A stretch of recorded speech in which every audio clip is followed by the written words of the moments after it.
ناظرین، میرب کی آس اور امید اس وقت ٹوٹ جاتی ہے جب اسے پتہ چلتا ہے کہ اس کا باپ وقاص کی بجائے انور ہے، اور وقاص تو صرف اسے پالنے والا ہی تھا۔ اور جب وہ ساری حقیقت بتائے گا تو اس کے تو پاؤں تلے سے زمین ہی نکل جائے گی، کیونکہ اس کی ساری آس اور امید وہی اس کا باپ ہی تھا، اور اسے یقین تھا کہ وہ اسے اس قید سے ضرور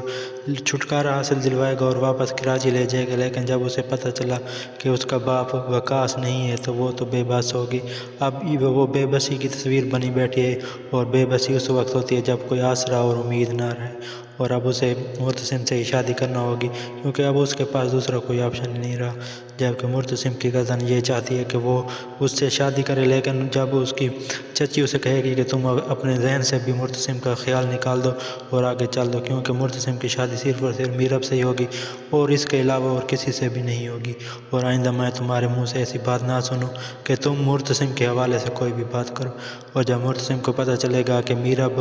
وقاص کی بجائے انور کی بیٹی ہے تو وہ جا کر شور مچائے گا اور کہے گا کہ میرب کون ہے اور یہ کس کی بیٹی ہے، اور اس کا چچا آ کر بتائے گا کہ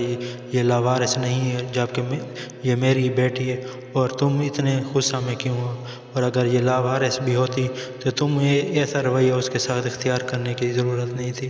اور تم اتنا شور کیوں مچا رہے ہو۔ اور جب میرب اور مرتسم آمنے سامنے ہوں گے تو میرب جب اسے کہے گی کہ تم بہت برے انسان ہو اور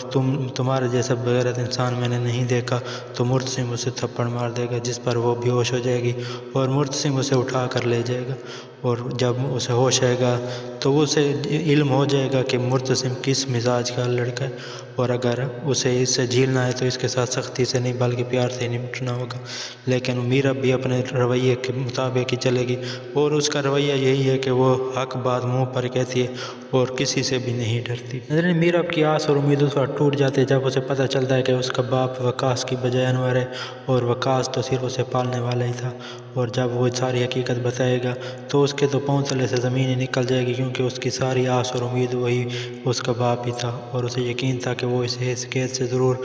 چھٹکارا حاصل دلوائے گا اور واپس کراچی لے جائے گا۔ لیکن جب اسے پتہ چلا کہ اس کا باپ وقاص نہیں ہے تو وہ تو بے بس ہوگی۔ اب وہ بے بسی کی تصویر بنی بیٹھی ہے، اور بے بسی اس وقت ہوتی ہے جب کوئی آسرا اور امید نہ رہے، اور اب اسے مرتسم سے ہی شادی کرنا ہوگی، کیونکہ اب اس کے پاس دوسرا کوئی آپشن نہیں رہا۔ جبکہ مرتسم کی گردن یہ چاہتی ہے کہ وہ اس سے شادی کرے، لیکن جب اس کی چچی اسے کہے گی کہ تم اپنے ذہن سے بھی مرتسم کا خیال نکال دو اور آگے چل دو، کیونکہ مرتسم کی شادی صرف اور صرف میرب سے ہی ہوگی اور اس کے علاوہ اور کسی سے بھی نہیں ہوگی، اور آئندہ میں تمہارے منہ سے ایسی بات نہ سنوں کہ تم مرتسم کے حوالے سے کوئی بھی بات کرو۔ اور جب مرتسم کو پتہ چلے گا کہ میرب وقاص کی بجائے انور کی بیٹی ہے تو وہ جا کر شور مچائے گا اور کہے گا کہ میرب کون ہے اور یہ کس کی بیٹی ہے،